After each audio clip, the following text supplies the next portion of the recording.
ਧੰਨ ਵਾਹਿਗੁਰੂ ਸਾਹਿਬ ਜੀ।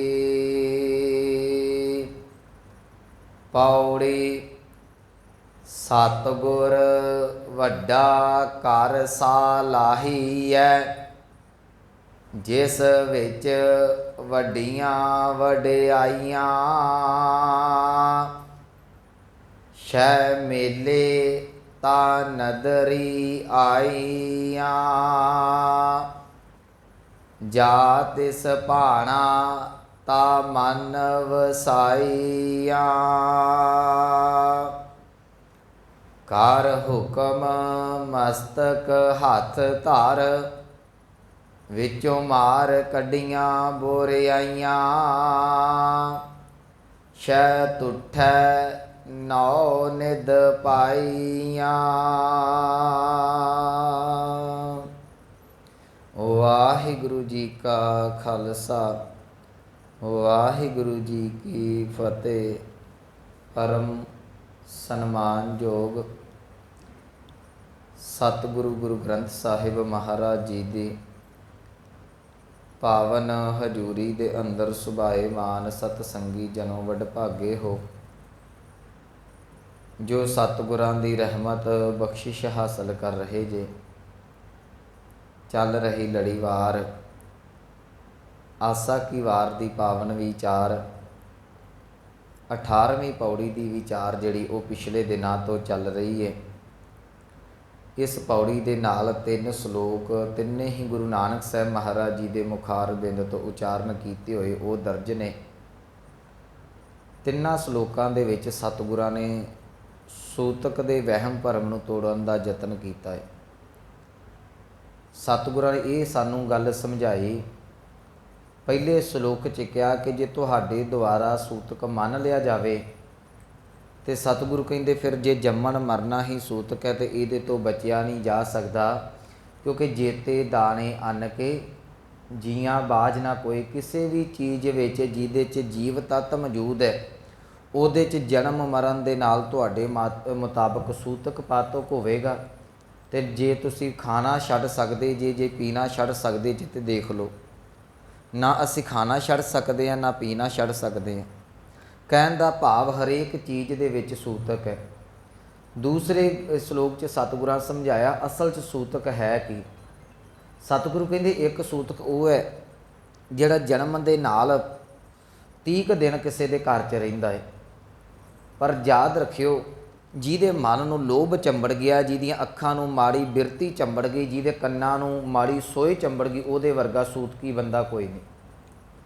ਤੀਸਰੇ ਸ਼ਲੋਕ 'ਚ ਸਤਿਗੁਰਾਂ ਸਮਝਾਇਆ ਅਸਲ ਦੇ ਵਿੱਚ ਸੂਤਕ ਇੱਕ ਕੇਵਲ ਤੇ ਕੇਵਲ ਭਰਮ ਹੈ, ਇਹ ਵਹਿਮ ਹੈ, ਇਹਦੇ ਨਾਲ ਦੀ ਕੋਈ ਵੀ ਬਲਾ ਨਹੀਂ, ਕੋਈ ਚੀਜ਼ ਨਹੀਂ। ਸਤਿਗੁਰੂ ਕਹਿਣਗੇ ਹਾਂ ਜੰਮਣਾ ਮਰਨਾ ਮਾਲਕ ਦੇ ਹੁਕਮ ਦੇ ਵਿੱਚ ਹੈ, ਜੀਵ ਹੁਕਮ 'ਚ ਆਉਂਦਾ ਤੇ ਹੁਕਮ ਦੇ ਵਿੱਚ ਚਲਿਆ ਜਾਂਦਾ। ਇਹ 3 ਸ਼ਲੋਕਾਂ ਦੀ ਵਿਚਾਰ ਆਪਾਂ ਪਿਛਲੇ ਦਿਨਾਂ 'ਚ ਕੀਤੀ ਹੈ। ਅੱਜ ਸਤਿਗੁਰੂ ਜੀ ਪੌੜੀ ਦੇ ਵਿੱਚ ਬਖਸ਼ਿਸ਼ ਕਰਦੇ ਨੇ। ਦੇਖੋ ਸ਼ਲੋਕ ਸੂਤਕ ਦੇ ਨੇ, ਪੌੜੀ ਗੁਰੂ ਦੀ ਸਿਫਤ ਦੀ ਹੈ। ਪੌੜੀ 'ਚ ਸਤਿਗੁਰੂ ਬਖਸ਼ਿਸ਼ ਕਰਦੇ ਨੇ ਕਿ ਆਪਣੇ ਗੁਰੂ ਨੂੰ ਜਿਹੜਾ ਉਹ ਬੜਾ ਤਗੜਾ ਕਰਕੇ ਸਲਾਹ, ਉਹਦੀ ਵਡਿਆਈਆਂ ਦਿਲ ਖੋਲ੍ਹ ਕੇ ਕਰ। ਅਤੇ ਕਈ ਵਾਰੀ ਮਨ 'ਚ ਆਵੇਗਾ ਕਿ ਸ਼ਲੋਕ ਸੂਤਕ ਦੇ, ਪੌੜੀ ਗੁਰੂ ਦੀ। ਯਾਦ ਰੱਖਿਓ ਇਹਦੀ ਕੁੰਡੀ ਜਿਹੜੀ ਹੈ ਉਹ ਅਗਲੀ ਤੀਸਰੀ ਪੰਕਤੀ 'ਚ ਆਪਾਂ ਖੋਲਾਂਗੇ ਕਿ ਕਰ ਹੁਕਮ ਮਸਤਕ ਹੱਥ ਧਰ, ਵਿੱਚੋਂ ਮਾਰ ਕੱਢੀਆਂ ਬੁਰਿਆਈਆਂ। ਗੁਰੂ ਦੇ ਚਰਨਾਂ ਦੀ ਇੰਨੀ ਕੁ ਬਖਸ਼ਿਸ਼ ਹੈ ਕਿ ਜਦੋਂ ਪ੍ਰਮਾਤਮਾ ਗੁਰੂ ਦੇ ਚਰਨਾਂ ਦੇ ਨਾਲ ਜੋੜਦਾ ਨਾ, ਗੁਰੂ ਇਹੋ ਜਿਹੀਆਂ ਸੂਤਕ ਪਾਤਕ ਵਰਗੀਆਂ ਬੁਰਾਈਆਂ ਨੂੰ ਕੱਢ ਕੇ ਬਾਹਰ ਰੱਖ ਦਿੰਦਾ ਹੈ। ਮਨੁੱਖ ਇਹਨਾਂ ਚੀਜ਼ਾਂ ਤੋਂ ਬਚ ਜਾਂਦਾ ਹੈ। ਇਸ ਕਰਕੇ ਸਤਿਗੁਰੂ ਕਹਿਣ ਲੱਗੇ ਪੌੜੀ ਦੇ ਵਿੱਚ, ਕਹਿੰਦੇ ਆਪਣੇ ਗੁਰੂ ਨੂੰ ਵੱਡਾ ਕਰਕੇ ਸਲਾਹ।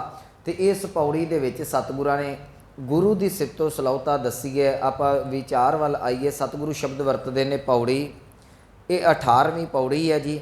ਸਤਿਗੁਰੂ ਕਹਿਣਗੇ ਸਤਿਗੁਰ ਵੱਡਾ ਕਰ ਸਾਲਾਹੀਐ, ਜਿਸ ਵਿੱਚ ਵੱਡੀਆਂ ਵਡਿਆਈਆਂ। ਕਹਿਣ ਲੱਗੇ ਹੇ ਭਾਈ ਆਪਣੇ ਗੁਰੂ ਨੂੰ ਹਮੇਸ਼ਾ ਹੀ ਵੱਡਾ ਕਰਕੇ ਸਲਾਹਿਆ ਕਰੋ। ਕਹਿਣ ਲੱਗੇ ਉਹਦੇ ਵਿੱਚ ਬੜੀਆਂ ਵਡਿਆਈਆਂ ਨੇ, ਉਹਦੀਆਂ ਇੰਨੀਆਂ ਰਹਿਮਤਾਂ ਨੇ ਕਿ ਮਨੁੱਖ ਰਹਿਮਤਾਂ ਮੰਨਦਾ ਤੇ ਖਤਮ ਹੋ ਜਾਏਗਾ, ਪਰ ਉਹਦੀਆਂ ਵਡਿਆਈਆਂ ਨਹੀਂ ਜੇ ਕਦੀ ਖਤਮ ਹੁੰਦੀਆਂ। ਮੈਂ 1-2 ਬਚਨ ਇਹਦੇ ਪਰਥਾਏ ਸਾਂਝੇ ਕਰਨੇ ਨੇ। ਗੁਰਮੁਖੋ ਇੱਕ ਗੱਲ ਯਾਦ ਰੱਖਿਓ, ਇੱਕ ਬੱਚਾ ਜਦੋਂ ਮਾਂ ਬਾਪ ਦੀ ਗੱਲ ਚੱਲਦੀ ਹੈ ਨਾ, वो अपने माँ बाप नूं बड़ा सलाउंदा है। चलो बच्चे तो थोड़ा होर नेड़े करदा, धी ते बाप का बड़ा प्यार हुंदा है। ज़्यादातर प्यार जिहड़ा वो पुत्तां दे नाल घੱਟ ही हुंदा, क्योंकि प्यो पुੱਤ ਦੀ घੱਟ ही बनदी, खड़कदी रहिंदी है। हुण जदों भी धी दे सामने किसी भी बाप की गल चलेगी, वो कहंदी नहीं मेरा बाप इस गल दे विच चंगा, इहदे विच चंगा। धी कदी भी बाप की निंदिया नहीं जे सुनदी। धी हमेशा जो भावें सहुरे घर च होवे, भावें पेके च होवे, आंढ गुआंढ जिथे भी गई होवे, जो बाप की गल चलती अपने बाप नूं विच लियाएगी, नहीं मेरा बाप इदां है। मैं एक उदाहरण दे रहा, एक धी अपने बाप नूं कदी माड़ा शब्द नहीं बोलती, उहदी सिफत जिहड़ी रज के करदी है। इत्थे सतगुरु कहण लगे जे एक धी बाप की सिफत रज के करे तो बाप धी तो आपा कुर्बान कर देंदा है। याद रखियो जिहड़ा सिख गुरु की सिफत रज के करे, गुरु उहदे तो आपा कुर्बान करके उन्होंने परमात्मा के चरणों च अभेद कर दिंदा। सतगुर वड्डा करसा लाही है। कहंदे जदों गुरु की वडियाई करनी है ना, उदों कदी भी शंका नहीं करना। याद रखियो जिथे शंका आ जांदा ना रूहानीयत के मार्ग दे विच, उत्थे मनुख फस जांदा, उत्थे अड़ जांदा है। कल भी शब्द चलिया सी भरम दा। ये भरम है ही एक इहो जी चीज़, अज आपां ये विशा नहीं छेड़ना। जदों तुसीं गुरु ते शक कर लिया, भरम कर लिया ना, वो उत्थे कई बारी बनदियां बनदियां कहानियां अध दे विच रह जांदियां ने। ते जदों गुरु ग्रंथ साहिब महाराज जी नूं पुछो मैं गुरु की सिफत किवें करां, मैं बड़ी वारी गुरमुखो एक बेनती करदा, जदों गल रूहानीयत की करनी है गुरु ग्रंथ साहिब नूं पुछो, किसी मनुख नूं ना पुछो। अजकल तो साडे लोकां दी इन्नी क मत मारी गई जी, ये प्रचारकां दी, वो कहिंदे कि गुरु एक आम व्यक्ति की तरह साडे वांग जीवन जींदे ने। याद रखियो शब्दां दे विच हेर फेर है। गुरु साडे वांग जीवन नहीं जीउंदे, गुरु साहब सानू जीवन जीउणा दस गए ने, असीं गुरु साहब दे वांग जीवन नूं जीउणा है। कई बारी ना ये शब्दां दा हेर फेर करके कह दिता जाता। मैनूं याद है एक बारी किसी मेरे मित्र ने एक गल कही सी, कह लगा गुरु साहब भी साडे वांग रिश्ती सन। मैं नहीं भलिया, गुरु साडे वांग रिश्ती नहीं सन, असीं गुरु दे वांग रिश्ती होना है। गुरु साडे वांग विकारां च खचित नहीं सन, गुरु साडे वांग मोह माया दे विच खचित नहीं सन, गुरु साडे वांग परिवार दे विच खचित नहीं सन। मेरे कहण दा भाव जदों गुरु की सिफत करनी है ना, उदों अपने शब्द छड्डो, गुरु ग्रंथ साहिब नूं पुछो। तो गुरु ग्रंथ साहिब की अमृत बाणी के एक दो बचन मैं तुहाडे नाल साझे कर देना। पहली गल गुरु ग्रंथ साहिब की बाणी कहती है कि जिहड़ा गुरु नानक साहिब शब्द है, ਜਾਂ गुरु नानक का घर है, ਜਾਂ गुरु नानक की जोत, वो परमात्मा का रूप है। जोत रूप हर आप गुरु नानक कहायो। कहते गुरु नानक साहब की जिहड़ी परमात्मा की जोत, उस जोत नूं ही जदों साकार रूप शरीर मिलिया तो उन्होंने ही गुरु नानक साहब आख्या गया। अगली बेनती, गुर जैसा ना ही को देव। याद रखियो जिन्हां दे देवी देवते ने मुबारक ने उन्हां दा, तुमको तुम्हारा खूब हमको हमारा खूब। ਜਿਹੜੇ ਆਪਣੇ देवी देवतिਆਂ ਨੂੰ पूजते ने मुबारक है। पर सिख भी जे भुल भुलेखे भी इन्हां दे डेरिਆਂ ਦੇ ਵਿੱਚ ਜਾਂ इन्हां दे कोल चल जाए, कदी अपने गुरु की उत्थे महिमा घट ना करे। गुर जैसा ना ही को देव, जिस मस्तक भाग सो लागा सेव। अगली बेनती करा, गुरु दे विच इन्नियां क वडियाइयां ने कि गुरु जिहड़ा है वो उत्थे उत्थे तुहाडी बांह फड़ लैंदा जिथे मनुख सोच भी नहीं सकता।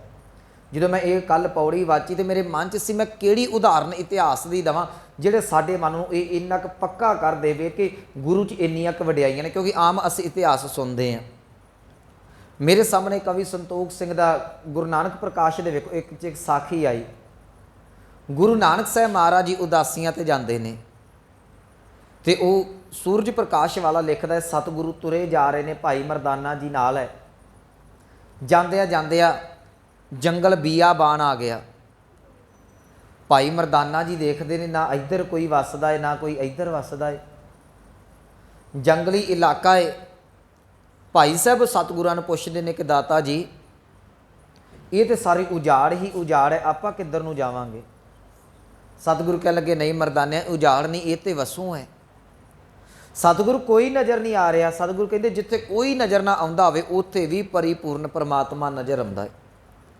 सतगुरु जा रहे ने रस्ते दे विच देखते हैं जंगल के एरिए दे विच एक परे जे जंगल तो एक नगर नज़र आया। सतगुरु कह लगे मरदानिया वेख किड्डा सोहना नगर बनिया है। इस नगर असल दे विच ठग्गां दा सी। ये इन्हां दा लोकां दा कारोबार सी जी। जिहड़ा भी जंगली रस्ते दे विच लंघदा सी ना उहनूं पहलां बड़े प्यार दे नाल अपने घर खड़ना, घर खड़ के उहदी आओ भगत करनी, उहदी सेवा करनी, ਜਦੋਂ ਉਹਨਾਂ ਇਹਦੇ ਘਰ ਦੇ ਵਿੱਚ ਰਾਤ ਰੁਕਣਾ ਇਹਨਾਂ ਘਰਾਂ ਦੇ ਵਿੱਚ, ਤੇ ਇਹਨਾਂ ਲੋਕਾਂ ਨੇ ਕੀ ਕਰਨਾ, ਉਹਨੂੰ ਜਾਨ ਨੂੰ ਮਾਰ ਕੇ ਤੇ ਉਹਦਾ ਧਨ ਮਾਲ ਸਾਰੇ ਦਾ ਸਾਰਾ ਲੁੱਟ ਲੈਣਾ। ਇਹਨਾਂ ਨੇ ਆਪਣਾ ਪੂਰਾ ਫਿਰਕਾ ਬਣਾਇਆ ਹੋਇਆ ਹੈ, ਤੇ ਜਿਹੜਾ ਧਨ ਮਾਲ ਲੁੱਟਦੇ ਨੇ ਉਹਨੂੰ ਜਿਹੜੇ ਨੇ ਇਹ ਆਪਸ ਦੇ ਵਿੱਚ ਵੰਡ ਲੈਂਦੇ ਨੇ। ਇਹ ਸਾਰੇ ਦਾ ਸਾਰਾ ਪਿੰਡ ਹੀ ਠੱਗਾਂ ਦਾ। ਪੁਰਾਣੇ ਸਮੇਂ 'ਚ ਇੱਦਾਂ ਹੁੰਦੇ ਸਨ ਜਿੱਥੇ ਇੱਕ ਇੱਕ ਬਿਰਤੀ ਵਾਲੇ ਸਾਰੇ ਦੇ ਸਾਰੇ ਲੋਕ ਰਹਿੰਦੇ ਹੁੰਦੇ ਸਨ। ਗੁਰੂ ਸਾਹਿਬ ਕਹਿਣ ਲੱਗੇ ਮਰਦਾਨਿਆਂ ਆਵੇ ਨਗਰ ਨਜ਼ਰ ਆ ਰਿਹਾ। ਹੁਣ ਸਤਿਗੁਰੂ ਜਾਨੀ ਜਾਨ ਨੇ, ਪਰ ਸਤਿਗੁਰਾਂ ਨੇ ਕੌਤਕ ਵਰਤਾਉਣਾ ਇੱਥੇ। ਭਾਈ ਮਰਦਾਨਾ ਜੀ ਜਾ ਰਹੇ ਨੇ, ਅੱਗੋਂ ਠੱਗ ਆ ਗਏ, ਆਣ ਕੇ ਮਿਲੇ। ਤੇ ਯਾਦ ਰੱਖਿਓ ਜਿਹੜਾ ਠੱਗ ਬੰਦਾ ਹੁੰਦਾ ਹੈ ਨਾ, ਉਹ ਜ਼ੁਬਾਨ ਦਾ ਬੜਾ ਮਿੱਠਾ ਹੁੰਦਾ ਜੀ। ਉਹਨੇ ਜ਼ੁਬਾਨ ਦੇ ਮਿੱਠੇ ਦੇ ਨਾਲ ਹੀ ਛੁਰੀ ਚਲਾ ਕੇ ਆਪਣਾ ਕੰਮ ਕਰਨਾ ਹੈ। ਆਣ ਕੇ ਹੱਥ ਜੋੜੇ, ਆਓ ਜੀ ਮਹਾਂਪੁਰਸ਼ਿਓ, ਆਓ ਜੀ, ਜੀ ਆਇਆਂ ਨੂੰ ਜੀ, ਆਓ ਤੁਸੀਂ ਦੂਰੋਂ ਆਏ ਜੇ, ਥੱਕ ਗਏ ਹੋਗੇ, ਕਿਉਂਕਿ ਲਾਗੇ ਚਾਗੇ ਕੋਈ ਨਗਰ ਨਹੀਂ ਸੀ ਨਾ, ਨਾਲ ਅੱਗੇ ਕੋਈ ਵਸੋਂ ਨਹੀਂ ਸੀ। ਕਹਿਣਗੇ ਆਓ ਤੁਸੀਂ ਸਾਡੇ ਘਰ ਦੇ ਵਿੱਚ ਰੁਕੋ। ਇੱਕ ਠੱਗ ਜਿਹੜਾ ਉਹ ਆਪਣੇ ਘਰ ਦੇ ਵਿੱਚ ਲੈ ਗਿਆ। ਜਦੋਂ ਘਰ 'ਚ ਚਲੇ ਗਏ, ਹੁਣ ਉਹਨਾਂ ਨੂੰ ਘਰ 'ਚ ਬਿਠਾਇਆ, ਕਹਿ ਲੱਗਾ ਤੁਸੀਂ ਪ੍ਰਸ਼ਾਦਾ ਪਾਣੀ ਛਕੋ। ਦੂਸਰੇ ਉਹਦੇ ਠੱਗ ਮਿੱਤਰ ਕਹਿੰਦੇ ਨੇ, ਕਹਿਣ ਲੱਗੇ ਕਿ ਇਹ ਜਿਹੜਾ ਰਾਹੀ ਆਇਆ ਹੈ ਨਾ, ਇਹਦੇ ਮੁਖੜੇ ਦੇ ਉੱਤੇ ਨੂਰ ਬੜਾ ਹੈ, ਇਹਦਾ ਚਿਹਰਾ ਦਗ ਦਗ ਪਿਆ ਕਰਦਾ ਹੈ।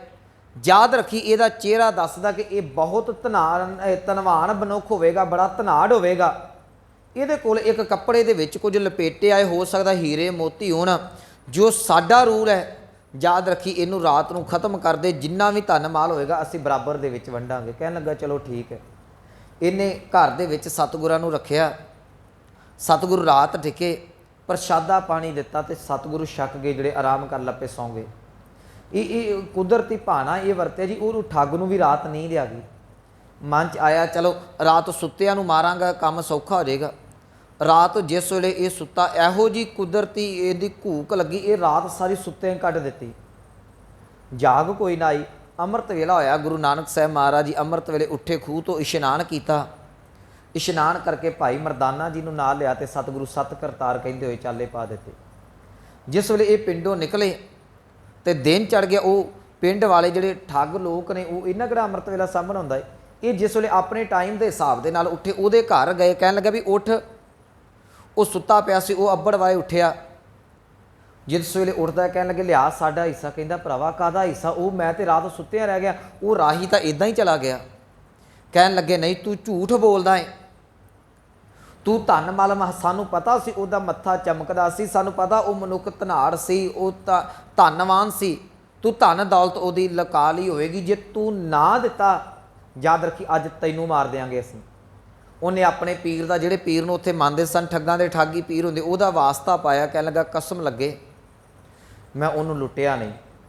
ਉਹ ਰਾਤ ਸੁੱਤਿਆ ਨਿਕਲ ਗਈ, ਮੈਨੂੰ ਪਤਾ ਨਹੀਂ ਲੱਗਾ, ਉਹਦਾ ਚਿਹਰਾ ਹੀ ਇੰਨਾ ਚਮਕਦਾ ਸੀ। ਮੈਂ ਕਿਹਾ ਅਸੀਂ ਸੁੱਤੇ ਨੂੰ ਲੁੱਟਾਂਗਾ, ਪਤਾ ਹੀ ਨਹੀਂ ਲੱਗਾ, ਮੈਨੂੰ ਜਾਗ ਹੀ ਕੋਈ ਨਹੀਂ ਆਈ। ਫਿਰ ਉਹ ਨੌਜਵਾਨ ਇਕੱਠੇ ਹੋਏ ਜੀ ਠੱਗ, ਉਹਨਾਂ ਦੇ ਵਿੱਚ ਕੁਝ ਬਜ਼ੁਰਗ, ਕੁਝ ਨੌਜਵਾਨ ਇਕੱਠੇ ਹੋਏ। ਕਹਿੰਦੇ ਕਿਤੇ ਕਿੰਨੀ ਕੁ ਦੂਰ ਗਏ ਹੋਣਗੇ ਜੰਗਲ ਦੇ ਵਿੱਚ, ਸਾਨੂੰ ਰਸਤਿਆਂ ਦਾ ਪਤਾ, ਉਹਨਾਂ ਨੂੰ ਰਸਤੇ ਦਾ ਕੋਈ ਵੀ ਨਹੀਂ ਪਤਾ, ਜਾ ਕੇ ਘੇਰ ਕੇ ਖ਼ਤਮ ਕਰ ਦਿੰਦੇ। ਉਹ ਮਗਰ ਦੌੜੇ, ਦੌੜ ਕੇ ਆਖਰ ਰਸਤੇ ਵਿੱਚ ਸਤਿਗੁਰੂ ਗੁਰੂ ਨਾਨਕ ਸਾਹਿਬ ਤੁਰੇ ਜਾ ਰਹੇ ਨੇ, ਉਹਨਾਂ ਨੂੰ ਲੱਭ ਜਾਂਦੇ ਨੇ। ਜਿਸ ਵੇਲੇ ਗੁਰੂ ਸਾਹਿਬ ਮਿਲ ਪਏ, ਉਹਨਾਂ ਠੱਗਾਂ ਨੇ ਆਵਾਜ਼ ਮਾਰੀ, ਆਵਾਜ਼ ਦੇ ਕੇ ਕਹਿਣ ਲੱਗੇ ਰੁਕ ਜਾਓ। ਸਤਿਗੁਰੂ ਰੁਕ ਗਏ, ਭਾਈ ਮਰਦਾਨਾ ਜੀ ਰੁਕ ਗਏ। ਜਿਸ ਵੇਲੇ ਰੁਕੇ, ਉਹ ਠੱਗ ਸਤਿਗੁਰੂ ਕਹਿਣ ਲੱਗੇ ਤੁਸੀਂ ਤੇ ਉਹੀ ਹੋ ਜੇ ਜਿਨ੍ਹਾਂ ਦੇ ਘਰਾਂ ਦੇ ਵਿੱਚ ਅਸੀਂ ਕੱਲ੍ਹ ਹੋ ਕੇ ਆਏ ਹਾਂ। ਕਹਿਣ ਲੱਗੇ ਹਾਂ। ਕਹਿੰਦੇ ਅਸੀਂ ਤੁਹਾਨੂੰ ਸੱਚ ਦੱਸਣਾ ਚਾਹੁੰਦੇ, ਅਸੀਂ ਠੱਗ ਹਾਂ। ਸਾਡਾ ਕੰਮ ਇਹ ਹੈ, ਅਸੀਂ ਜਿਹੜਾ ਵੀ ਇੱਥੋਂ ਲੋਕ ਨਿਕਲਦਾ ਹੈ ਉਹਨੂੰ ਲੁੱਟਦੇ ਹਾਂ, ਉਹਨੂੰ ਠੱਗਣ ਵਾਸਤੇ ਜਿਹੜਾ ਇਹ ਬੈਠੇ ਹੋਏ ਉਹਨੂੰ ਠੱਗਦੇ ਹਾਂ। ਸਤਿਗੁਰੂ ਕਹਿੰਦੇ ਤੁਸੀਂ ਲੁੱਟਣ ਵਾਸਤੇ ਬੈਠੇ ਜੇ, ਮੈਂ ਲੁਟਾਉਣ ਵਾਸਤੇ ਬੈਠਾ ਹੋਇਆ, ਮੈਂ ਤੇ ਅੱਗੇ ਡੀਕਦਾ ਕੋਈ ਲੁੱਟਣ ਵਾਲਾ ਆਵੇ। ਉਹ ਇੱਕ ਦੂਜੇ ਦੇ ਮੂੰਹ ਵੱਲ ਵੇਖਣ ਵੀ ਇਹ ਕਿਹੋ ਜਿਹਾ ਰਾਹੀ ਹੈ। ਇਹ ਕਹਿੰਦਾ ਮੈਂ ਲੁਟਾਉਣ ਵਾਸਤੇ ਆਇਆ ਹੈ, ਅੱਜ ਤੱਕ ਤੇ ਕਿਸੇ ਦੇ ਮੂੰਹੋਂ ਸੁਣਿਆ ਕੋਈ ਨਹੀਂ।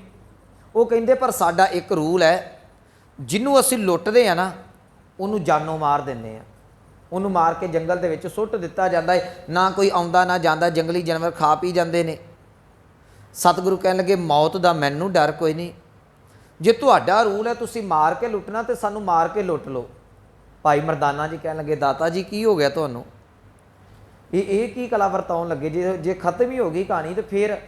ਸਤਿਗੁਰੂ ਕਹਿਣ ਲੱਗੇ ਮਰਦਾਨਿਆਂ ਕੋਈ ਗੱਲ ਨਹੀਂ, ਹੌਸਲਾ ਰੱਖ, ਕਰਤਾਰ ਦੇ ਰੰਗ ਵੇਖ ਅੱਜ ਕੀ ਰੰਗ ਵਰਤਦੇ ਨੇ। ਆਖਰ ਸਤਿਗੁਰੂ ਕਹਿਣ ਲੱਗੇ ਤੁਸੀਂ ਜੇ ਮਾਰਨਾ ਹੀ ਹੈ ਨਾ ਮਾਰ ਲਓ, ਪਰ ਮੇਰੀ ਇੱਕ ਸ਼ਰਤ ਹੈ। ਚਲੋ ਮੈਂ ਤੁਹਾਡੇ ਘਰਾਂ 'ਚੋਂ ਬਚ ਕੇ ਨਿਕਲ ਕੇ ਆ ਗਿਆ, ਇੱਕ ਸ਼ਰਤ ਮੇਰੀ ਪੂਰੀ ਕਰ ਦਿਓ। ਕਹਿੰਦੇ ਹਾਂ ਤੁਹਾਡੀ ਕਿਸਮਤ ਤੁਸੀਂ ਬਚ ਕੇ ਆ ਗਏ, ਤੁਹਾਡੀ ਸ਼ਰਤ ਪੂਰੀ ਕਰ ਦਿੱਤੀ ਜਾਵੇਗੀ। सतगुरु कहते शरीर बड़ा सोहना पालिया है असी, मैं ये गल चाहुंदा है कि मरण तो बाद साडे शरीर जंगल दे विच ना रोलना। कहते फिर कहते तुसीं इदां करो कि किते अग दा प्रबंध करो, जदों सानूं खत्म कर दिओगे मार दिओगे ना तो साडे शरीरां दा जिहड़ा सी ओह दाह संस्कार कर दिओ। ये हुण ठग बड़े हैरान ने कि इहदा एक चेहरे ते नूर है, धनाड़ बंदा जापदा कोई सूरमा होवेगा जिहड़ा मौत तो भयभीत नहीं हो रहा। एक पासे कहंदा मैं लटाउण वास्ते आया, दूजे पासे ये गल कहंदा जे मैनूं मार दिओ, मारन दी कोई गल नहीं पर संस्कार कर दिओ। उन्हां आसे पासे वेख्या जी, कहंदे संस्कार तो तुहाडा कर दईए पर अग कित्थे होवेगी। सतगुरु कहन लगे एक पासे उन्हां जंगल दे विच ओह साखीकार उत्थे संतोख सिंह जी लिखदे ने, एक पासे धुआं निकल रहा है। सतगुरां ने इशारा किया, कहंदे आओ धुआं निकलिया, जिथों धुआं निकल रहा है उत्थे अग जरूर होवेगी। कहंदे उत्थे जाके अग लै आओ, मैं इंतजार करांगा। याद रखियो मैं भजदा नहीं, ये मेरे कुछ रूल ने, मैं कदी जिन्हों वादा कर देवां वादा तो मुकरदा नहीं हुंदा। उन्हां मन च सोचिया राही पता नहीं किदां दा, फिर भी कुछ जाने सतगुरां दे कोल खिलार दिते। उन्हां नूं कहता तुसीं लकड़ां इकट्ठियां कर लो, जंगल च लकड़ां लग वाधू सन। कहंदे तुसीं लकड़ां इकट्ठियां कर लो, असीं अग लैके आउने आ। सतगुरु भी नाल लकड़ां इकट्ठियां कराउण लग पे। भाई मरदाना जी अंदरों डरी जाते हैं कि दाता जी इन्होंने लहू फूक ही दिता तो फिर मगर की बचना है। सतगुरु लकड़ां इकट्ठियां करा रहे, ये 3-4 जाने गए, जाके अग लैण गए। जो अग दे कोल जाते हैं उत्थे एक घटना वापरदी है। साडे विद्वानां ने बहुते ने इस साखी का जिक्र नहीं किया, क्योंकि कई तरह दी रूहानीयत दीयां इहो जिहियां चीज़ां ने जिन्हां नूं असीं सुणाउण वेले कई वारी ये डर जाने आ। उत्थे वो ये गल लिखदा है, कवि संतोख सिंह जी लिखते हैं, कहिंदे कि जिस वेले वो गए तो उत्थे एक किसी का सिवा बल रहा सी, किसी का संस्कार हो रहा है। संस्कार हो गया बॉडी का, तो जिहड़ा सूक्ष्म शरीर है वो जिंद जो कड्ढी जा रही है तो उन्होंने जम जिहड़े ने धू धू के खड़ रहे हैं। तो जिहदी जिंद है, जिहदा शरीर है, वो बेचारा कीरने पाउंदा करलाउंदा पिया है। तो वो ये सारा कुछ वेखदे ने। फिर वो है तो ठग सन, दिल बड़े निर्दयी सन। कहंदे छड्डो परां, इन्हां नूं की वेखना है, आपां अग लईए तो काम नबेड़ीए। तो याद रखियो कईयां नूं मेरी गल पचनी नहीं, मन च आवेगा कि सूक्ष्म शरीर किदां। तो आपां आसा दी वार च पिछे वाचिया सी, आपी ने भोग भोग के होए भस्मड़ भौर सधाया, वड्डा होआ दुनीदर गल संगल घत चलाया। जे उहदा गलावे च संगल सतगुरां ने कहा, मैं उदों भी अर्थ किया जी सूक्ष्म शरीर भी है तो कर्मां दा संगल भी गल च पैंदा है।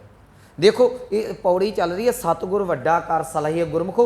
असीं गुरमत लैनी है, मता साखी नूं इधर उधर खिच्चो। मैं तां ये कवि संतोख सिंह का हवाला देती तो मन च आजे पता नहीं ये गप कित्थों आ गई। वो उन्होंने जी जिस वेले ये अग लैन लागे होए तो वो वेखते ने जम जिहड़े ने इस शरीर नूं जिहड़ा सड़िया होया उहदा सूक्ष्म शरीर उन्होंने मारां पै रहीआं ने। मारां पैंदियां पैंदियां वो जम सन। इन्हां चिर नूं देखदे ने एक बेबान आउंदा है, आकाश तो एक बेबान आया। बेबान दे विच देवगण बैठे हुए ने। ये याद रखियो जिहड़े चंगे शरीर नूं खड़दे वो देवते खड़दे ने हिंदू मत मुताबक, ये माड़े शरीर नूं जिहड़े वो जम खड़दे ने। देवते आ गए, जमा ने हथ जोड़ के पिछे हो गए। देवतिਆਂ ने आके उन्होंने बड़े सत्कार दे नाल नमस्कार कीती ते उन्होंने बेबान दे विच बिठा लिया। हुण ठग सारा कुछ वेखदे पए ने। ये 3-4 जाने जिहड़े अग लैण गए, ये जिस वेले इन्हां दे मन च आया पुछीए तो सही, पहलां इहनूं आ भैड़ी जी शक्ल वाले कुੱਟਦੇ पए सन, हुण इउं जापदा है चेहरिਆਂ ते मुकुट ने, ये सोहणे सुनखे कौन आ गए ने। जाके कोल पुछिया, कहण लगे दूजे कहंदे ये जम ने, असीं देवते हैं, आ बेबान है। कहंदे माजरा की है? कहंदे असल दे विच ये मनुख बड़ा पापी सी, इन्हें सारी उम्र रज के पाप कीते। कहंदे इनू पापां दी मार पै रही है, इन्ने क पाप सन, इन्हों नरकां दे विच धक्किया जाना तो इनू जम लैके जा रहे हैं। कहण लगे फिर तुसीं किधरों आ गए अचानक जे जम खड़ रहे सन? कहण लगे भलिओ तुसीं मोटी बिरती वाले मोटी बुद्धि वाले रहे, जिन्हों तुसीं मारन नूं फिरदे जे, जिन्हों तुसीं ठग्गण नूं फिरदे, वो कोई होर नहीं, वो परमात्मा दा साकार रूप गुरु नानक है। याद रखियो उस गुरु नानक की उंगल का इशारा केवल तो केवल ये सिवियां वाल हो गया सी। गुरु साहब की निगाह भर के इस सिवियां नूं वेख्या, ये पाप बख्शे गए तो इन्हों लैण वास्ते जमा ने छड्ड दिता तो असीं देवते लैण आ गए। जो उन्होंने देवतिया ने अगों ये गल कही, कहंदे वो गुरु नानक परमात्मा का रूप है। असी ये केवल तो केवल गुरु साहब की दृष्टि हुई, दृष्टि पैन दे नाल इन्हां ने छड्ड दिता तो छड्ड के हुणे इनू स्वर्गां दे विच खड़िया जाएगा, ये पाप बख्शे जाते हैं। जाओ जाके चरनी ढट पाओ गुरु नानक साहब दे, किनू लुटन आए जे, वो तो परमात्मा का नाम लुटाउण आया है। इत्थे मैं एक पौड़ी सांझी कर देना गुरु ग्रंथ साहब चो, किते शक ना रह जाए। तिथै तू समरथ जिथे कोई नाहे उथे तेरी रख अग्नि उधर माहे। अगे शब्द की है, सुन कै जम के दूत नाए तेरा छड़ जाहे। तेरे नाम की जी करामात नूं सुन के ते जम भी छड़ के चले जाते हैं। जो गुरमुखो बाणी कह रही है, असी किहड़े इतिहास नूं फिट करन दे वल लगे हुए हैं। याद रखियो ये जिहड़े सन वापस आए, ये ठग्गां दा टोला वापस आया। इन्हां ने पहला चो धोया अग दे विचों, मन च सी चलो चो लै जाने, अग लैके जाने। जिस वेले इन्हां नूं पता लग्या गुरु नानक परमात्मा दा रूप, इन्हां ने चो उत्थे सुट दिता, हत्थों अग डिग पई। ये की हो चलिया साडे कोल, सारी उम्र पापां नाल कढ दित्ती, जे हुण समा मिलिया ते हुण फिर अपराध। इन्हां ने चो उत्थे सुटिया, वापस आ गए गुरु नानक साहब दे। जिस वेले नज़दीक आए, सतगुरु कहंदे अग नहीं लैके आए। ये सारे 3-4 जने जिहड़े सन एक सतगुरां दे चरनां ते डेग पे, कहण लगे पातशाह सानूं बख्श दिओ, सानू कोई नहीं सी पता। इन्हां दे साथी पुछदे ने तुहानू की हो गया, असी इन्हां नूं मारना है, 2 जाणिਆਂ नूं तुसीं अग लैण गए सो ते इन्हां दे पैरी पै गए। उन्हां फिर सारी गल दसी जिहड़ी उत्थे वापरी सी। कहण लगे असी गए, इत्थे एक जिहड़ा सी शरीर साड़िया जा रहा सी, जिन्हों जम खड़ रहे सन। इन्हां दे जिहड़े सी मुबारक हत्थ दे वल्लों इशारा हो गया, सतगुरां मेहर भरी निगाह पाई ते वो जमा दी मार तो बच के देवते दे वल चले गए। ये कोई होर नहीं, ये निरंकार दा रूप गुरु नानक साहब ने। उन्हां ठग्गां ने सीस रखिया सतगुरां दे चरनां, सतगुरां दे चरनां 'च बेनती की साडे घर चलो। सतगुरु कहंदे जरूर आवांगे, तुसीं चलो असीं मगर ही आउने। कहण लगे नहीं तुसीं किते चले ना जाओ। सतगुरु कहंदे नहीं, मैं वादे करके वादे नहीं तोड़दा, ये मेरा रूल है। आखिर सतगुरु इत्थे गए, इत्थे सतगुरां ने फिर रब्बी बाणी दा कीर्तन होया। कवि संतोख सिंह लिखते हैं, उत्थे फिर धर्मशाल कायम होई। इन्हां ने भेटावां रखियां। मेरे सतगुरां ने कहा मैं कदी हराम की कमाई, ठग की कमाई नहीं प्रवान करता, मेरा कोई मतलब। कहते की किया जाए, सतगुरु कहते जिवें लुटी उवें वंड दिओ। इन्हां ने सारी कमाई भले काम दे विच ला के लोकां दे विच वंड दित्ती। जिस वेले लोकां दे विच वंडी गई, ये तो याद रखियो ये सारे दे सारे गुरु नानक साहब की सिੱਖੀ नूं धारण करके। सो मेरे कहण दा भाव गुरमुखो, जदों गुरु की वडियाई करनी है ना, असी मैं बड़ियां साखियां सन मेरे राती मन च सी, मैं वो साखी साझी करा जिहड़ी पहला कदी ना साडे सामने हो सकदा बहुते विद्वानां ने ना कीती होवे। याद रखियो गुरु दे उत्ते कदी भी शंका नहीं करना। जदों गुरु बख्शिश करन दे आउंदा है ना, वो आ शरीर छड्डो, वो ते सूक्ष्म शरीर नूं भी बख्श दिंदा है।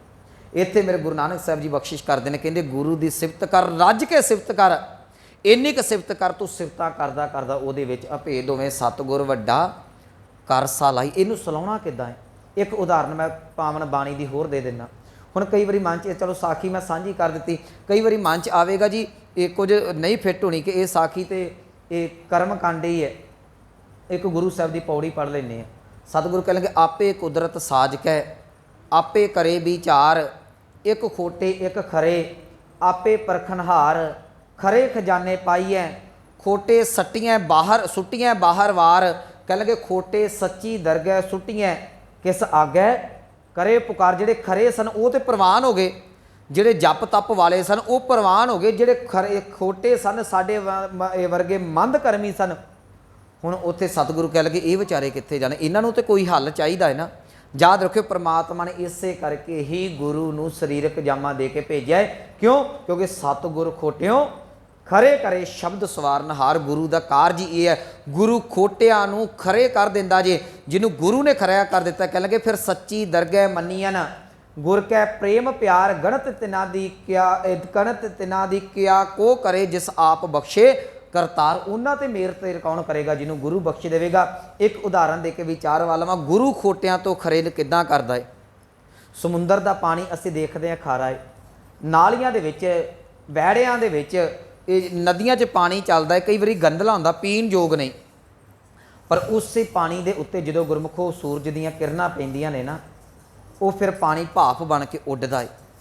भाफ बन के उड्डिया, उड्डण दे नाल बदल बने, बदल बन के जिस वेले पहाड़ां दे नाल टकरांदे ने जाके जमीन ते बरखा हुंदी है। जदों जमीन ते बरखा हुंदी है तो उदों सियाणे कहंदे ने ये पानी बड़ा मिठा जे, बाड़ी बड़ा चंगा, इहनूं वरत लो, साਂਭ लो, तुहाडे काम आवेगा। जिहड़ा एक नदियां नालियां दा पानी वरतन योग नहीं, समुंदर दा पानी खारा सी, सूरज की गरमैश ने, सूरज की किरण ने चुक के उन्होंने साफ करके धरती ते रख दिता।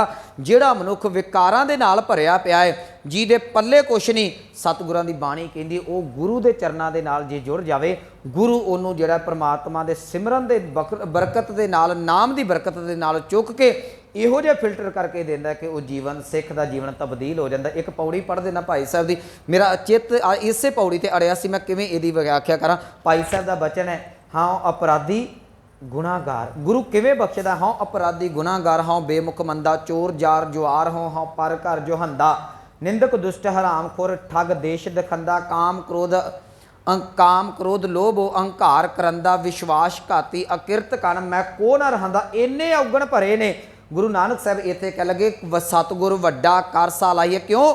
ਭਾਈ ਗੁਰਦਾਸ ਜੀ ਕਹਿੰਦੇ ਸਿਮਰ ਮੁਰੀਦਾ ਢਾਡੀਆ ਸਤਿਗੁਰ ਬਖਸ਼ਣ ਦਾ। ਤੂੰ ਜਿੰਨਾ ਮਰਜ਼ੀ ਪਾਪਾਂ ਦੇ ਨਾਲ ਭਰਿਆ ਹੈ, ਗੁਰੂ ਨੂੰ ਦਿਲ ਖੋਲ ਕੇ ਬਖਸ਼ਿਸ਼ ਕਰਕੇ ਉਹਨੂੰ ਜਿਹੜਾ ਸੀ ਯਾਦ ਕਰਨ ਦਾ ਯਤਨ ਕਰੀ। ਇੰਨੀ ਕੁ ਕਿਰਪਾ ਪਰਮਾਤਮਾ ਦੀ, ਇੰਨੀ ਕੁ ਬਖਸ਼ਿਸ਼ ਵਰਤੇਗੀ ਕਿ ਗੁਰੂ ਤੈਨੂੰ ਜਿਹੜਾ ਹੈ ਉਹ ਵਿਕਾਰਾਂ ਤੋਂ ਚੁੱਕ ਕੇ ਤੇ ਪਰਿਪੂਰਨ ਪਰਮਾਤਮਾ ਤੱਕ ਅਭੇਦ ਕਰ ਦੇਵੇਗਾ। ਇਹ ਗੁਰੂ ਦਾ ਕਾਰਜ ਹੀ ਇਹੋ ਹੈ ਜੀ। ਸਤਿਗੁਰ ਵੱਡਾ ਕਰ ਸਾਲਾਹੀ ਹੈ, ਜਿਸ ਵਿੱਚ ਵੱਡੀਆਂ ਵਡਿਆਈਆਂ ਜੈਸਾ ਸਤਿਗੁਰ ਸੁਣੀ ਦਾ। ਸਤਿਗੁਰ ਵੱਡਾ ਕਰ ਸਾਲਾਹੀ ਹੈ, ਜੈਸਾ ਸਤਿਗੁਰ ਸੁਣੀ ਦਾ, ਤੈਸੋ ਹੀ ਮੈਂ ਡੀਠ। ਕੀ ਕਰਦਾ ਸਤਿਗੁਰ ਵੱਡਾ ਕਰ ਸਾਲਾਹੀ? ਕਿਉਂ? ਵਿਛੜਿਆ ਮੇਲੇ ਪ੍ਰਭੂ ਹਰ ਦਰਗੇ ਕਾ, ਬਸ ਸੀਠ ਹਰ ਨਾਮੋ ਮੰਤਰ ਦਰਾਏ ਦਾ, ਕੱਟੇ ਹਉਮੈ ਰੋਗ, ਨਾਨਕ ਸਤਿਗੁਰ ਤਿਨਾ ਮਿਲਾਇਆ, ਤਿਨ ਜਿਨ੍ਹਾਂ ਧਰੇ ਪਿਆ ਸੰਜੋਗ। ਸਤਿਗੁਰ ਵੱਡਾ ਕਰ ਸਾਲਾਹੀ ਹੈ, ਜਿਸ ਵਿੱਚ ਵੱਡੀਆਂ ਵਡਿਆਈਆਂ। ਮੈਂ ਇੱਕ ਬੇਨਤੀ ਕਹਿ ਕੇ ਅੱਗੇ ਚੱਲਣਾ ਸਿੱਖਾ, ਤੂੰ ਗੁਰੂ ਦੀ ਰੱਜ ਕੇ ਸਿਫਤ ਕਰ। ਹੋ ਸਕਦਾ ਸਮਾਜ ਤੈਨੂੰ ਭੰਡਦਾ ਹੋਵੇ। ਕਈ ਵਾਰੀ ਸਮਾਜ ਅਸੀਂ ਸਾਡੇ ਕੋਲ ਚੁੱਕੀ ਫਿਰਦੇ ਜੀ, ਬੰਦਾ ਪਤਿਤ ਹੈ, ਇਹ ਬੰਦਾ ਜਿਹੜਾ ਇਹ ਵਿਕਾਰੀ, ਇਹ ਬੰਦਾ ਕਰੈਕਟਰਲੈਸ ਹੈ, ਜਿੱਦਾਂ ਦਾ ਮਰਜ਼ੀ ਹੈ। ਤੂੰ ਗੁਰੂ ਦੀ ਸਿਫਤ ਕਰ, ਗੁਰੂ ਤੈਨੂੰ ਬਖਸ਼ਣ ਵਾਲਾ ਬੈਠਾ। ਸਮਾਜ ਦੀ ਨਿਗਾਹ ਦੇ ਹਿਸਾਬ ਨਾਲ ਨਾ ਚੱਲੀ। ਅਸੀਂ ਸਮਾਜ ਨਾਲ ਕਦੀ ਨਹੀਂ ਬਖਸ਼ੇ ਜਾਵਾਂਗੇ। ਜੇ ਤੁਸੀਂ ਇਹ ਮਨ 'ਚ ਸੋਚੋ ਨਾ ਕਿ ਮੈਂ ਸਮਾਜ ਦੀ ਨਿਗਾਹ 'ਚ ਸਾਫ਼ ਹੋ ਜਾ, ਤੁਸੀਂ ਕਦੀ ਸਾਫ਼ ਨਹੀਂ ਹੋ ਸਕਦੇ। ਗੁਰੂ ਦੀ ਨਿਗਾਹ 'ਚ ਗੁਰਮੁਖੋ ਸਾਫ਼ ਹੋ ਜਾਓ। ਉਹ ਹੋਣਾ ਬੜਾ ਸੌਖਾ ਜੇ ਸਤਿਗੁਰ ਵੱਡਾ ਕਰ ਸਲਾਹੀਆਂ। ਕਿਵੇਂ? ਬੜਾ ਸੌਖਾ ਤਰੀਕਾ ਦੱਸਿਆ ਹੈ ਕਿ ਵੱਡਾ ਸਾਹਿਬ ਉੱਚਾ ਥਾਂ ਉੱਚੇ ਉੱਪਰ ਉੱਚਾ ਨਾ। ਉਹ ਮਾਲਕ ਬੜਾ ਵੱਡਾ ਹੈ, ਉਹਦਾ ਨਾਮਣਾ ਬੜਾ ਵੱਡਾ ਹੈ। ਜਿਹੜਾ ਉਹਨੂੰ ਨਾਮ ਨੂੰ ਜਪ ਲੈਂਦਾ ਹੈ, ਉਹ ਜਪਦਾ ਜਪਦਾ ਉਹਦੇ 'ਚ ਅਭੇਦ ਹੋ ਜਾਂਦਾ ਹੈ। ਸਤਿਗੁਰ ਵੱਡਾ ਕਰ ਸਾਲਾਹੀ ਹੈ, ਜਿਸ ਵਿੱਚ ਵੱਡੀਆਂ ਵਡਿਆਈਆਂ, ਉਹ 'ਚ ਬੜੀਆਂ ਵਡਿਆਈਆਂ ਨੇ, ਬੜੀਆਂ ਬਰਕਤਾਂ ਨੇ। ਮੈਂ ਕੇਵਲ ਤੇ ਕੇਵਲ ਇੱਕ ਸਾਖੀ ਸਾਂਝੀ ਕੀਤੀ ਹੈ। ਸਮੁੱਚਾ ਸਤਿਗੁਰਾਂ ਦਾ ਜੀਵਨ ਇਸੇ ਪੰਕਤੀ ਤੇ ਵਿਆਖਿਆ ਕੀਤਾ ਜਾ ਸਕਦਾ ਹੈ। ਅੱਗੇ ਸਤਿਗੁਰ ਕਹਿ ਲੱਗੇ ਸ਼ਹਿ ਮੇਲੇ ਤਾਂ ਨਦਰੀ ਆਈਆਂ। ਸ਼ਹਿ ਦਾ ਅਰਥ ਕਰਾਂਗੇ ਪ੍ਰਭੂ ਪਰਮਾਤਮਾ। ਕਹਿੰਦੇ ਜਿਹਨੂੰ ਪਰਮਾਤਮਾ ਬਖਸ਼ਿਸ਼ ਕਰਕੇ ਗੁਰੂ ਦੇ ਨਾਲ ਮਿਲਾ ਦਿੰਦਾ ਹੈ ਨਾ, ਫਿਰ ਗੁਰੂ ਦੀ ਇੰਨੀ ਕੁ ਕਿਰਪਾ ਵਾਪਰਦੀ ਹੈ ਕਿ ਗੁਰੂ ਉਹਨੂੰ ਇਹ ਵਡਿਆਈਆਂ ਅੱਖਾਂ ਦੇ ਨਾਲ ਵਿਖਾ ਦਿੰਦਾ ਹੈ। ਇਹ ਸਾਡੇ ਸਵਾਲ ਦਾ ਜਵਾਬ ਮੇਰੇ ਖਿਆਲ ਨਾਲ ਆ ਜਾਏਗਾ। ਜਿਹੜੇ ਲੋਕ ਕਹਿੰਦੇ ਜੀ ਇਦਾਂ ਨਹੀਂ ਹੁੰਦਾ, ਜਦੋਂ ਸਿੱਖ ਗੁਰੂ ਦੀ ਕਿਰਪਾ ਦਾ ਪਾਤਰ ਹੁੰਦਾ ਹੈ ਨਾ, ਤੇ ਯਾਦ ਰੱਖਿਓ ਉਹਦਾ ਅੰਦਰ ਇੱਥੇ ਇੱਕ ਟਿਕ ਜਾਂਦਾ ਹੈ ਕਿ ਜੋ ਗੁਰੂ ਕਰਦਾ, ਜੋ ਗੁਰ ਕਹੈ ਸੋਈ ਭਲ ਮੰਨੋ। ਉਹਨੂੰ ਸੱਤ ਕਰਕੇ ਮੰਨ ਲੈਂਦਾ ਹਰ ਹਰ ਕਥਾ ਨਾਲੇ। ਜੋ ਗੁਰੂ ਕਹਿੰਦਾ ਉਹਨੂੰ ਸੱਤ ਹੈ। ਮੈਂ ਇੱਕੋ ਬੇਨਤੀ ਕਰਾਂ, ਬਾਰ-ਬਾਰ ਬੇਨਤੀ ਕਰਦਾ, ਜੋ ਗੁਰੂ ਦੇ ਬਚਨ ਕਹਿੰਦੇ ਨੇ ਉਹ 'ਤੇ ਕਦੀ ਵੀ ਕਿੰਤੂ ਪਰੰਤੂ ਨਹੀਂ ਕਰਨਾ। ਜਿਹੜਾ ਗੁਰੂ 'ਤੇ ਸ਼ੱਕ ਕਰ ਗਿਆ ਕਿੱਥੇ ਬਖਸ਼ਿਆ ਜਾਵੇਗਾ? ਬਾਹਰੀ ਸ਼ੱਕ ਕਰਦੇ ਜੇ ਇੱਥੇ ਬਖਸ਼ੇ ਜਾਓਗੇ। ਜਿਹੜਾ ਗੁਰੂ ਦੀ ਵਡਿਆਈ 'ਤੇ ਸ਼ੱਕ ਕਰਕੇ ਬਹਿ ਗਿਆ, ਗੁਰਮੁਖੋ ਕਿੱਥੇ ਜਾਵਾਂਗੇ ਅਸੀਂ? ਇਹ ਇੰਨਾ ਜ਼ਿਆਦਾ ਵੀ ਨਾ ਪੜ ਜਾਈਏ, ਇੰਨਾ ਜ਼ਿਆਦਾ ਵੀ ਤਰਕਵਾਦੀ ਨਾ ਹੋ ਜਾਈਏ ਕਿ ਗੁਰੂ ਦੇ ਉੱਤੇ ਉਂਗਲ ਚੁੱਕਣ ਲੱਗ ਪਈਏ। ਜਿਹੜਾ ਬੱਚਾ ਮਾਂ ਬਾਪ 'ਤੇ ਉਂਗਲ ਚੁੱਕਣ ਲੱਗ ਪਏ, ਫਿਰ ਉਹ ਬੱਚੇ ਲਈ ਸ਼ਬਦਾਵਲੀ ਕੀ ਵਰਤੀ ਜਾਂਦੀ ਹੈ ਸਾਨੂੰ ਦੱਸਣ ਦੀ ਲੋੜ ਨਹੀਂ। ਜਿਹੜਾ ਸਿੱਖ ਗੁਰੂ 'ਤੇ ਉਂਗਲ ਚੁੱਕੇ ਉਹਨੂੰ ਅਸੀਂ ਕੀ ਆਖਾਂਗੇ? ਸਤਿਗੁਰੂ ਕਹਿ ਲੱਗੇ ਇਹ ਤਾਂ ਪਤਾ ਲੱਗਣਾ ਜੇ ਗੁਰੂ ਦੀ ਕਿਰਪਾ ਦਾ ਪਾਤਰ ਬਣਿਆ। ਸਤਿਗੁਰ ਵੱਡਾ ਕਰ ਸਾਲਾਹੀ ਹੈ, ਜਿਸ ਵਿੱਚ ਵੱਡੀਆਂ ਵਡਿਆਈਆਂ ਸ਼ਹਿ ਮੇਲੇ ਤਾਂ ਨਦਰੀ ਆਈਆਂ। ਜਦੋਂ ਪ੍ਰਮਾਤਮਾ ਗੁਰੂ ਨਾਲ ਮਿਲਾਉਂਦਾ ਹੈ ਨਾ, ਇਹ ਵਡਿਆਈਆਂ ਅੱਖਾਂ ਨਾਲ ਨਜ਼ਰ ਆ ਜਾਂਦੀਆਂ ਨੇ। ਜਾ ਤਿਸ ਭਾਣਾ, ਭਾਣਾ ਦਾ ਅਰਥ ਕਰਾਂਗੇ ਭਾ ਜਾਣਾ। ਜਦੋਂ ਜੀਵ ਪ੍ਰਮਾਤਮਾ ਨੂੰ ਭਾ ਜਾਂਦਾ ਹੈ ਤਾਂ ਮਨ ਵਸਾਈਆਂ, ਫਿਰ ਉਹ ਵਡਿਆਈਆਂ ਜਿਹੜੀਆਂ ਗੁਰੂ ਦੇ ਵਿੱਚ ਨੇ, ਇੰਨੀ ਕੁ ਕਿਰਪਾ ਵਾਪਰਦੀ ਹੈ ਕਿ ਸਿੱਖ ਗੁਰੂ ਨੂੰ ਜਪਦਾ ਜਪਦਾ ਇੱਕ ਦਿਨ ਗੁਰੂ ਵਾਲੀਆਂ ਵਡਿਆਈਆਂ ਦਾ ਪਾਤਰ ਬਣ ਜਾਂਦਾ, ਗੁਰ ਤੋਂ ਗੁਰ ਸਿੱਖ ਬਣ ਜਾਂਦਾ ਹੈ। ਸਤਿਗੁਰੂ ਕਹਿੰਦੇ ਉਹ ਵਡਿਆਈਆਂ ਸਿੱਖ ਦੇ ਵਿੱਚ ਆ ਜਾਂਦੀਆਂ ਨੇ। ਅੱਜ ਸਾਡੇ ਕੋਲ ਇੱਕ ਨਹੀਂ, ਮੈਂ ਬੇਨਤੀ ਇੱਕੋ ਉਦਾਹਰਨ ਦੇਣੀ। ਅੱਜ ਜਿੱਥੇ ਤੁਸੀਂ ਗੁਰੂ ਰਾਮਦਾਸ ਜੀ ਦੇ ਚਰਨਾਂ 'ਚ ਹਰਿਮੰਦਰ ਸਾਹਿਬ ਝੁਕਦੇ ਜੇ, ਉੱਥੇ ਪਰਿਕਰਮਾ ਕਰਨ ਦੇ ਨਾਲ ਗੁਰੂ ਰਾਮਦਾਸ ਦੇ ਚਰਨਾਂ 'ਚ ਬਾਅਦ 'ਚ ਜਾਇਆ ਜਾਂਦਾ। ਪਹਿਲਾਂ ਇੱਕ ਸਿੱਖ ਦੀ ਜਗ੍ਹਾ 'ਤੇ ਅਸੀਂ ਝੁਕਦੇ, ਉਹ ਹੈ ਸਤਿਕਾਰਯੋਗ ਧੰਨ ਬਾਬਾ ਦੀਪ ਸਿੰਘ ਜੀ। ਜਿਹੜੇ ਗੁਣ ਗੁਰੂ ਦੇ ਵਿੱਚ ਨੇ, ਉਹ ਰਹਿਮਤਾਂ ਮੇਰੇ ਗੁਰੂ ਰਾਮਦਾਸ ਨੇ ਬਾਬਾ ਦੀਪ ਸਿੰਘ ਦੇ ਵਿੱਚ ਟਿਕਾ ਦਿੱਤੀਆਂ। ਅੱਜ ਜਦੋਂ ਜਿਹੜੇ ਮਰਜ਼ੀ ਗੇਟ ਥਾਣੀ ਤੁਸੀਂ ਜਾਓ, ਇਹ ਆਟਾ ਮੰਡੀ ਦਾ ਅਕਾਲ ਤਖਤ ਦਾ ਗੇਟ ਛੱਡ ਕੇ, 2 ਗੇਟ ਛੱਡ ਕੇ ਜਿੱਧਰੋਂ ਵੀ ਤੁਸੀਂ ਪਰਿਕਰਮਾ ਕਰੋਗੇ, ਪਹਿਲਾਂ ਬਾਬਾ ਦੀਪ ਸਿੰਘ ਆਉਣਗੇ। ਭਾਵੇਂ ਫੁੱਲਾਂ ਵਾਲਾ ਗੇਟ ਹੈ, ਭਾਵੇਂ ਘੰਟਾ ਘਰ ਗੇਟ ਹੈ, ਭਾਵੇਂ ਲੰਗਰ ਹਾਲ ਵਾਲਾ ਗੇਟ ਹੈ। ਇਹ ਇੱਧਰੋਂ ਪਰਿਕਰਮਾ ਕਰੋਗੇ, ਤੁਹਾਨੂੰ ਪਹਿਲਾਂ ਬਾਬਾ ਦੀਪ ਸਿੰਘ ਨੂੰ ਨਮਸਕਾਰ ਕਰਕੇ ਜਾਣੀ ਪੈਣੀ ਹੈ। ਕਿਉਂ? ਜਿਹੜੇ ਗੁਣ ਗੁਰੂ 'ਚ ਨੇ, ਜਦੋਂ ਸਿੱਖ ਗੁਰੂ ਦੇ ਨਾਲ ਜੁੜਦਾ, ਗੁਰੂ ਉਹ 'ਚ ਰਹਿਮਤਾਂ ਟਿਕਾ ਦਿੰਦਾ ਹੈ। ਕਹਿਣ ਲੱਗੇ ਜਾ ਤਿਸ ਭਾਣਾ ਤਾਂ ਮਨ ਵਸਾਈਆਂ, ਕਰ ਹੁਕਮ ਮਸਤਕ ਹੱਥ ਧਰ। ਗੁਰੂ ਨੇ ਆਪਣੀ ਬੱਧੀ ਹੋਈ ਮਰਿਆਦਾ ਮੁਤਾਬਕ ਉਹਦੇ ਸਿੱਖ ਦੇ ਸਿਰ ਉੱਤੇ ਹੱਥ ਧਰ ਕੇ अपने हुक्म मुताबक कह लगे विचों मार कढ़ियां बुराइयां। किहड़ियां बुराइयां? असूतक पातक वर्गियां बुराइयां, कुरीतियां जिहड़ियां मनुख नूं रब तक नहीं सी पहुंचण दिंदियां, अध च फसी फिरदा सी। गुरु ने परमात्मा ने इन्नी क किरपा कीती, वो अंदरों बुराइयां सारियां दी सारियां कढ दित्तियां। ताईं सतगुर कहा सतगुर वड्डा कर सलाहिया। इस करके गुरु नूं सलामी, गुरु ने तेरा अंधकार खत्म कर दिता है। कर हुक्म मस्तक हथ तर, विचों मार कढ़ियां बुराइयां, अंदरों सारियां बुराइयां कढ दित्तियां। काम क्रोध लोभ मोह मार कढ़े, सब परवार है, सारा कुछ अंदरों खत्म कर दिता। अखीर ते कहन लगे सह तुठै नौ निध पाइयां। हिंदू मत नौ खजाने कुबेर दे मंनदी है। गुरबाणी कहती है नौ निध प्रभ का नाम, कहते परमात्मा का नाम ही जिहड़ा नौ निधियां का खजाना है। इत्थे नौ निध का अर्थ आप जिहड़ा परमात्मा का नाम कर लांगे ज़्यादा फिट रहेगा। सतगुरु कहन लगे ये परमात्मा जो बख्शिश करदा सह शह तुठै नौ निध पाइयां। कहते जो परमात्मा त्रुठदा है ना, फिर वो नौ निधियां का खजाना परमात्मा का नाम उस हिरदे दे विच आण के टिक जाता है। किहदे? जिहड़ा सतगुर वड्डा कर सलाहिए, जिहड़ा गुरु की सिफत सलाहता करता है। सिफत करदा करदा एक दिन सिख सिफती दे विच उस मालक च अभेद हो जाता। सो ये सी 18वीं पौड़ी ते नाल लगदे सलोकां दी विचार। गुरमुखो सुच्चा समुच्चा तत्त भाव इहो निकलदा जे जदों भी गुरु के चरणों च आउणा है। मता मन च होवे कि मैं पापी हाँ। मैं बड़ी वारी कहना गुरु का तो कारज ही इहो है ना, वो पापियां नूं ही पवित्र करदा। तुसीं डॉक्टर को जाओ, ये चंगा भला थोड़ी जाता है। डॉक्टर को जाता ही बीमार है, डॉक्टर को बीमार जावे, डॉक्टर उन्होंने 9 बार करके बाहर कढ़ देंदा। जिहड़ा पापी तो पापी भी गुरु के चरणों च आण के टै पवे, गुरु उन्होंने पवित्र करके बाहर कढ़ देंदा जे। जो सिख गुरु के चरणों च आण के टिकदा है ना, गुरु इन्नी क किरपा करदा है, उन्होंने परमात्मा तक मिला देंदा। आ सूतक पातक के वहम भरम निकल जाते हैं। सो इन्हां श्लोकां दा भाव इहो सी कि भलिया सूतक नां दी साडे घर दे विच कोई चीज़ नहीं हैगी, इहदा वहम छड्ड ते गुरु की सिफत कर। जिथे गुरु का नाम आण के टिक गया उत्थे इहो जिहे वहम भरम नूं कोई थां नहीं बचनी। इन्नियां बेनतियां प्रमाण होईयां, भुल्लां गलतियां दी खिमा। आओ पावन पंक्तियां का जाप सरवण करके समाप्ति करिए। कर हुक्म मस्तक हथ धर, विचों मार कढ़ियां बुराइयां। शह तुठै नौ निध पाइयां। वाहिगुरु जी का खालसा, वाहिगुरु जी की